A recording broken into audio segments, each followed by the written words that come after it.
बिस्मिल्लाहिर्रहमानिर्रहीम। अस्सलाम वालेकुम। कैसे हैं आप सब? उम्मीद करता हूँ सब खैरियत से होंगे। आप सबको 14 रमज़ान की अफ्तारी बहुत बहुत मुबारक हो। जनाब, मार्केट का रिव्यू आपके साथ शेयर करने वाला हूँ जो कि होगा 28 अप्रैल के लिए, वेडनेसडे के लिए, कल के लिए। सबसे पहले मार्केट की समरी चेक करेंगे, फिर उसके बाद हम फीपी लीपी डेटा चेक करेंगे, ओपन इंटरेस्ट चेक करेंगे, मार्केट का सेटलमेंट रेशियो चेक करेंगे। उसके बाद चलेंगे चार्ट की तरफ, देखेंगे चार्ट पर क्या पोजीशन बन रही है। तो जनाब, सबसे पहले शुरुआत करते हैं समरी से। तो आपके सामने समरी मैंने ओपन की हुई है, इसमें आप देख सकते हैं मार्केट ने आज अपनी ओपनिंग दी थी वो 45,758 के पास से दी थी। उसके बाद मार्केट ने जो आज अपना हाई बनाया 45,937 का बनाया। उसके बाद मार्केट के अंदर जो डिक्लाइन देखा गया, जो मार्केट ने अपना लो बनाया आज वो 45,169 का मार्केट ने अपना लो बनाया। उसके बाद मार्केट ने जो आज अपनी क्लोजिंग एडजस्ट की है जनाब वो 45,292 के पास की है। और मार्केट ने जो ओवरऑल पॉइंट डिक्लाइन किए हैं वो बनते हैं जनाब 389.90 पॉइंट्स, जो कि बनता है जनाब 0.85%। अगर हम वॉल्यूम्स की बात करें जनाब, वॉल्यूम्स जो जनरेट हुए हैं वो आज लगे हैं 172.20 मिलियंस के 172.20 मिलियन के वॉल्यूम लगे हैं, जिसकी वैल्यू बनती है पाकिस्तानी रुपीज़ के अंदर 1,33,07,571 रुपये। अगर हम एवरेज वॉल्यूम की बात करें जनाब, तो आपके सामने एवरेज वॉल्यूम मैंने ओपन किए हुए हैं, यहाँ पर आप देख सकते हैं जो बनते हैं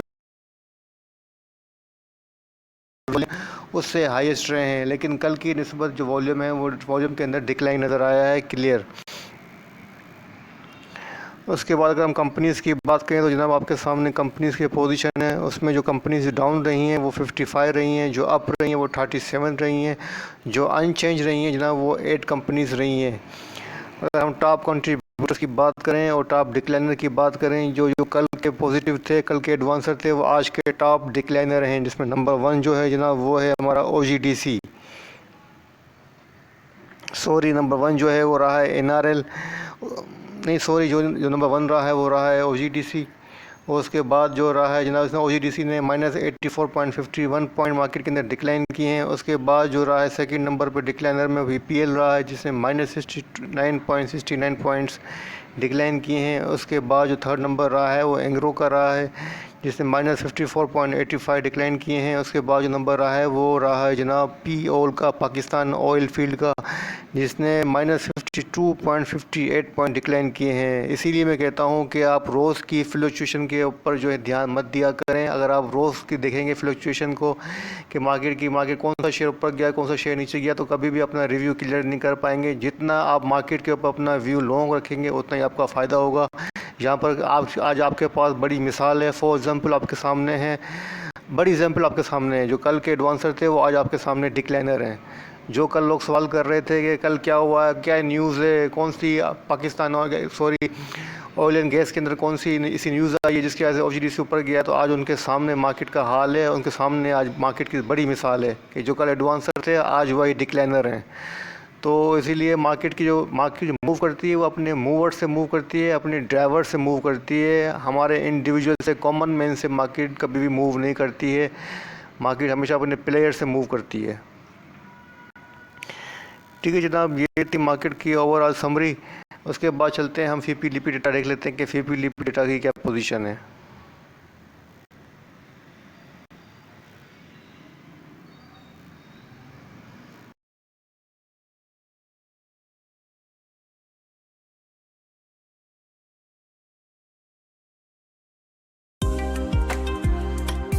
तो जनाब आपके सामने आज मैंने ये फीपी लीपी डेटा ओपन किया हुआ आज अप्रैल का। इसमें आप देख सकते हैं फॉरेन कारपोरेट की हेवी सेलिंग रही है 20.02 मिलियंस की, जो उन्होंने ये सेलिंग की है। उसके बाद जो नंबर आता है इंडिविजुअल का, फॉरेन इंडिविजुअल का, उन्होंने 0.01 की जो सेलिंग की है। टोटल जो बनती है सेलिंग 2.28 मिलियंस की, उन्होंने US मिलियंस की उन्होंने सेलिंग की हुई है। तो जनाब ये था फॉरेन कारपोरेट और फॉरेन इंडिविजुअल की सेल पोजीशन। अब देख लेते हैं लोकल की क्या पोजीशन रही है। तो कल का जो हैवी बायर था म्यूचुअल फंड, उसने आज सेलिंग की है, उन्होंने तकरीबन अच्छी खासी सेलिंग की है। 3.96 मिलियंस की उन्होंने सेलिंग की है म्यूचुअल फंड ने। कल उन्होंने मार्केट को उठाया था, आज इन्होंने मार्केट को गिराया है। म्यूचुअल फंड ने सेलिंग की है, हैवी सेलिंग की है। और उनकी सेलिंग को एनकाउंटर किया है इंडिविजुअल ने, जो कि कल के सेलर थे, आज वो बायर्स हैं। उन्होंने 2.23 मिलियंस की उन्होंने बाइंग की हुई है। उसके बाद जो कंपनी का नंबर आता है, कंपनीज ने जनाब 2.40 मिलियंस की उन्होंने बाइंग की हुई है। उसके बाद नंबर आता है अदर्स का, अदर्स इंस्टीट्यूट का, जिन्होंने 3.37 मिलियन की उन्होंने बाइंग की हुई है। उसके बाद नंबर आता है जनाब सेलर्स में नंबर आता है बैंक्स का, जिन्होंने 1.09 मिलियंस की उन्होंने सेलिंग की हुई है। उसके बाद नंबर आता है इंश्योरेंस कंपनी का, जिन्होंने 0.68 मिलियंस की सेलिंग की हुई है। तो सबसे ज़्यादा म्यूचुअल फंड जो रहा है वो सेलर रहा है। तो म्यूचुअल फंड ने सबसे ज़्यादा सेलिंग की है जनाब, वो की है बैंक्स के अंदर 0.77 मिलियंस की उन्होंने सेलिंग की है। उसके बाद नंबर आता है जनाब ऑयल एंड गैस एक्सप्लोरेशन के अंदर, इन्होंने 0.88 मिलियंस की उन्होंने सेलिंग की है उसके अंदर म्यूचुअल फंड ने। और इंडिविजुअल ने सबसे ज़्यादा सेलिंग की है वो टेलीकॉम सेक्टर के अंदर की है 2.22 मिलियंस की। उसके बाद जो उन्होंने सेलिंग की हुई है जनाब वो बैंक सेक्टर के अंदर की हुई है। और इंडिविजुअल ने सीमेंट के अंदर जो है हाई हेवी बाइंग की हुई है 0.01 मिलियंस की उन्होंने बाइंग की हुई है। उसके बाद ऑयल एंड गैस एक्सप्लोरेशन के अंदर इन्होंने 1.31 मिलियंस की इन्होंने बाइंग की हुई है इंडिविजुअल ने। इंडिविजुअल की जो बाइंग रही है वो ऑयल एंड गैस के अंदर रही है और सीमेंट के अंदर रही है। और म्यूचुअल फंड की जो सेलिंग रही है वो बैंकिंग सेक्टर के अंदर रही है और दूसरे नंबर पर रही है ऑयल एंड गैस एक्सप्लोरेशन के अंदर इनकी सेलिंग रही है। तो ये था सीपीलीपी डेटा की समरी जो आपके साथ शेयर की है। अब चलते हैं देखते हैं कि सेटलमेंट रेशो क्या कहता है, सेटलमेंट रेशो की क्या पोजीशन है।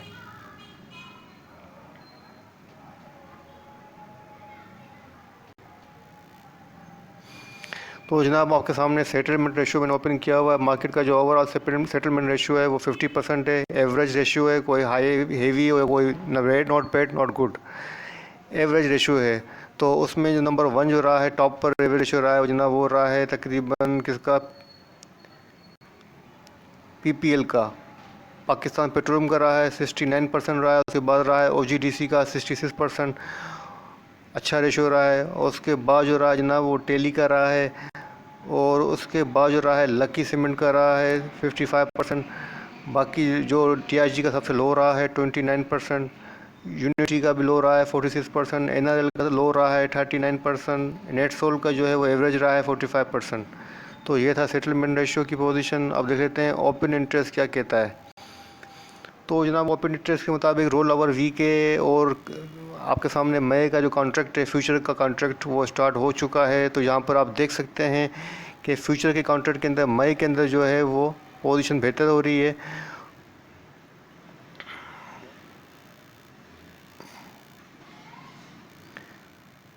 जी, तो यहाँ पर आप देख सकते हैं सबसे ज़्यादा जो ओपन इंटरेस्ट के अंदर डिक्लाइन नज़र आया है जनाब वो नज़र आया है अप्रैल के कॉन्ट्रैक्ट के अंदर, वो आया टीआरजी के नज़र।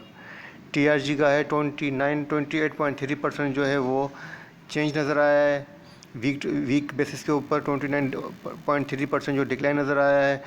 और सेकंड नंबर पे जो नज़र आया है डिक्लाइन सबसे ज़्यादा वो नज़र आया जनाब यूनिटी के अंदर। यूनिटी के अप्रैल के काउंट कहते हैं फ्यूचर कॉन्ट्रैक्ट के अंदर जो है 19.4% डिक्लाइन नज़र आया है।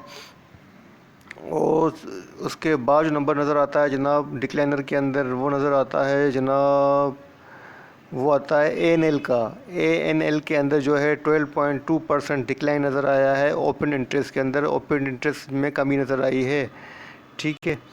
तो मई का देख लेते हैं। मई के अंदर जो है जनाब मई की पोजीशन अभी क्लियर नहीं है, अभी सेटलमेंट होगी तो उसके बाद जो है ये एडजस्टमेंट क्लियर होगी। लेकिन फ़िलहाल जो है ओपन इंटरेस्ट कल की निस्बत कम रहा है। कल जो था तकरीबन वो था प्रीवियस डे का वो था 24.779 मिलियंस का था, और जो आज रहा है वो 20.644 मिलियंस का रहा है।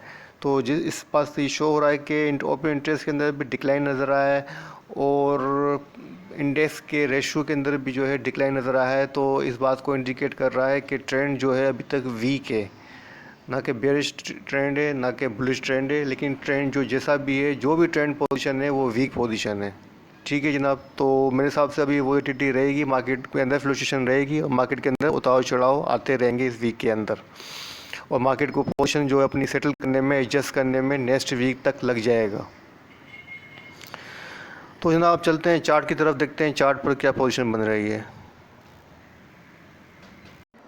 तो जनाब आपके सामने मैंने ये डेली चार्ट ओपन किया हुआ है। इसमें आप देख सकते हैं क्लोजिंग जो हुई है वो डार्क क्लाउड पैटर्न के ऊपर हुई है, जो कि एक बेरिश पैटर्न है। आप चार्ट के ऊपर देख सकते हैं क्लोजिंग जो हुई है डार्क क्लाउड पैटर्न के ऊपर हुई है, और मैंने सिंपल जो है 5 डेज़ का मूविंग एवरेज लगाया हुआ है, उससे ऊपर क्लोजिंग हुई है जो कि बनता है 45,183, और मार्केट की जो क्लोजिंग हुई है 45,292 के पास हुई है, और जो 5 डेज़ का मूविंग एवरेज बनता है वो बनता है 45,183, उससे अबव हुई है। इसका मतलब है मार्केट के अंदर अभी भी काफ़ी ज़्यादा जान है और काफ़ी ज़्यादा स्ट्रेंथ है, अभी कोई ऐसी रिस्क की बात नहीं है। तो अब MACD की पोजीशन देख लेते हैं और RSI की पोजीशन भी चेक कर लेते हैं। तो आपके सामने ये MACD की पोजीशन मैंने ओपन की हुई है। इसमें आप देख सकते हैं कि MACD की पोजीशन भी पॉजिटिव है, और MACD जो है स्ट्रॉन्ग क्रॉस ओवर, हिस्टोग्राम का जो है स्ट्रॉन्ग क्रॉस ओवर बनता हुआ नज़र आ रहा है। तो अभी तक MACD की पोजीशन भी पॉजिटिव है। RSI की चेक कर लेते हैं। तो RSI की क्या पोजीशन है जनाब? RSI की जो पोजीशन है वो 52.49 है, जो कि नॉर्मल RSI है। RSI के अंदर कोई डिक्लाइन नज़र नहीं आया है, लेकिन RSI अभी तक नॉर्मल है, 52.49 की RSI है। अब देख लेते हैं चार्ट फॉर्मेशन के हिसाब से क्या सपोर्ट और क्या लेवल बनते हैं चार्ट फॉर्मेशन के हिसाब से। तो चार्ट को देख लेते हैं। तो इन चीज़ों को रिमूव कर देते हैं, RSI को, MACD वगैरह को।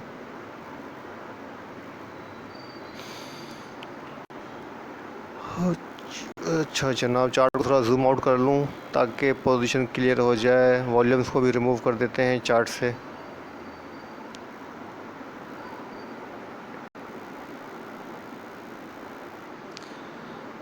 तो जनाब भी आपके सामने चार्ट को मैंने जूम आउट कर दिया है। तो लेवल्स अभी तक वही रहते हैं जो कल आपके साथ डिस्कस किए थे। ये लेवल अभी तक रहता है, मार्केट को इसको क्रॉस करना पड़ेगा। 46,025 बनता है, लेकिन मैं 46,200 का बता देता हूँ आपको राउंड फिगर। 46,200 से ऊपर क्लोजिंग चाहिए, यहाँ पर ब्रेकआउट चाहिए मार्केट को बुलिश ट्रेंड के अंदर आने के लिए। अगर मार्केट ने यहाँ पे ब्रेकआउट दिया है, मानने की बात है, देखिए यहाँ पे मार्केट ने ब्रेकआउट दिया है, लेकिन मार्केट का यहाँ पर भी ब्रेकआउट देना ज़रूरी है। यहाँ पर 46,200 के आसपास मार्केट को जो है यहाँ पर ब्रेकआउट देना चाहिए। अगर मार्केट ने यहाँ से ऊपर क्लोजिंग दे दी इस वीक की, तो इंशाल्लाह मार्केट न्यू बुलिश ट्रेंड के अंदर इंटर हो जाएगी। फ़िलहाल मार्केट स्टेबल है और मंथली क्लोजिंग भी होने वाली है। कल मैं आपके साथ मंथली चार्ट भी डिस्कस करूँगा। तो वैसे मार्केट पोजीशन बेहतर है, MACD भी पोजीशन बेहतर है, RSI की पोजीशन भी बेहतर है। तो मार्केट के पास कोई रिस्क की लेवल मुझे नज़र नहीं आ रहा है। तो मार्केट के पास जो रेजिस्टेंस है जनाब वो फ़िलहाल कल के लिए 46,035 की है, और मार्केट के पास जो शॉर्ट टर्म के लिए सपोर्ट लेवल है वो जनाब ये लेवल बनता है मार्केट के पास सपोर्ट लेवल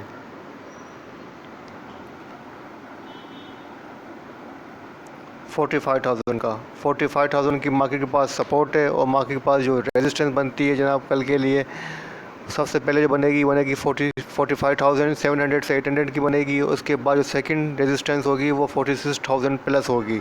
लेकिन मार्केट के पास जो शॉर्ट टर्म के लिए सपोर्ट है वो 45,000 की है।